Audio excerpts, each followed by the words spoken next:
আটা পাবো 110 টাকা, সর্বনিম্ন 110 টাকা।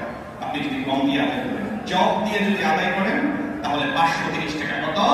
530 টাকা। জব দুইটা অপশন দেবেন। তৃতীয় কিসমিস, কিসমিস দিয়ে যদি আদায় করেন তাহলে হলো 1980 টাকা। 1980 টাকা, 2000 টাকা 20 টাকা কম কিসমিস দিয়ে আদায় করেন। আর খেজুর দিয়ে যদি আদায় করেন, অনেক রকম খেজুর আছে তো, মধ্যম মানের খেজুরটা দেওয়া হয়েছে, সেখানে 2310 টাকা। 2310 টাকা খেজুর দিয়ে আদায় করেন। আর পনির দিয়ে আদায় করা যায়, পনিরের দাম হচ্ছে আপনার 3 কেজি 300 গ্রাম এক্সাক্টলি, সেটার দাম হলো 2805 টাকা। 2805 টাকা, 2805 টাকা। পাঁচটা আমরা টাকা দিয়ে বেশিরভাগ দিয়েও করতে পারি।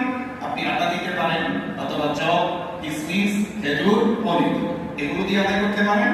আটা হলে অর্ধসা, আর বাকি চারটা আপনার চপ, কিসমিস, খেজুর, পনির এক্সাক্ট 3 কেজি 300 গ্রাম। 3 কেজি 300 গ্রাম। তো যাই হোক, আমরা প্রায় মূল্য দিয়ে আদায় করি। যারা যত বেশি সচ্ছল না, নিম্নমানটা দিতে পারেন 110 টাকা। আর যত বেশি সচ্ছল হবেন 510 টাকা আছে, তারপরে 1980 টাকা আছে, 2310 টাকা আছে, 2850 টাকা আছে। এগুলো অনলাইনে আপনারা দেখতে পাবেন, সার্চ দিলে আসলে ইসলামিক ফাউন্ডেশন। তারপরেও আমাদের জানায় দেওয়ার কর্তব্য, সেটা জানিয়ে দিলাম। সময় মতো